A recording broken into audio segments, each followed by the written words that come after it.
একটি প্রশ্ন করুন নিজেকে, আপনি কি সত্যিই সফল হতে চান, নাকি শুধু স্বপ্ন দেখে দিন পার করছেন? আপনি কি সেই মানুষ যে একদিন নিজেকে গর্বের সাথে বলবে, আমি পেরেছি? যদি উত্তর হ্যাঁ হয়, তবে ভিডিওটি শেষ পর্যন্ত দেখুন, কারণ আজ আমি এমন কিছু বলবো যা আপনার ভাবনার জগৎকে কাঁপিয়ে দেবে, আপনাকে বদলে দেবে। সফলতা স্বপ্ন নয়, লড়াইয়ের ফল।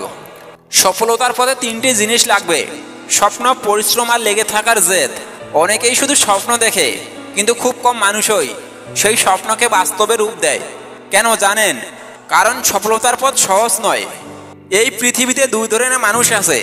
প্রথম দল, যারা স্বপ্ন দেখে, প্ল্যান বানায়, কিন্তু বাস্তবে কিছু করে না। তারা ভাবে সঠিক সময় এলে শুরু করব, কিন্তু সেই সঠিক সময় কখনোই আসে না। দ্বিতীয় দল, যারা স্বপ্ন দেখে এবং সেটাকে বাস্তব করতে দিনরাত খেটে যায়। তারা ব্যর্থ হয়, পড়ে যায়, তবুও হাল ছাড়ে না। সফলতা কেবল তাদের হাতেই ধরা দেয় যারা কখনো থামে না। আপনি যদি মনে করেন আমি চেষ্টা করব, যদি ভাগ্যে থাকে তাহলে পাবো, তাহলে আপনি ভুল করছেন।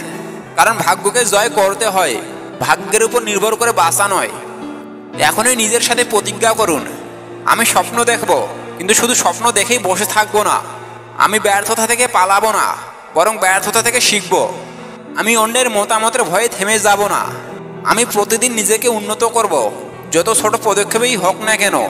আমি হাল ছাড়বো না, কারণ আমি জানি সফলতা শুধু সাহসীদের জন্য। এই পৃথিবী শুধুমাত্র সেই মানুষদের মনে রাখে যারা নিজেদের হার মানতে দেয়নি। আপনার স্বপ্ন কি শুধু কল্পনার জগতেই থাকবে, নাকি আপনি সেটাকে বাস্তবে পরিণত করবেন? আপনার ভেতরে সেই শক্তি আছে যা পাহাড়ও সরিয়ে দিতে পারে।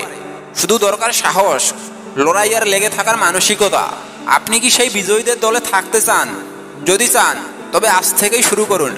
কারণ সফলরা অপেক্ষা করে না, তারা কাজ করে, ঘাম ঝরায় আর একদিন বিজয় ছিনিয়ে আনে।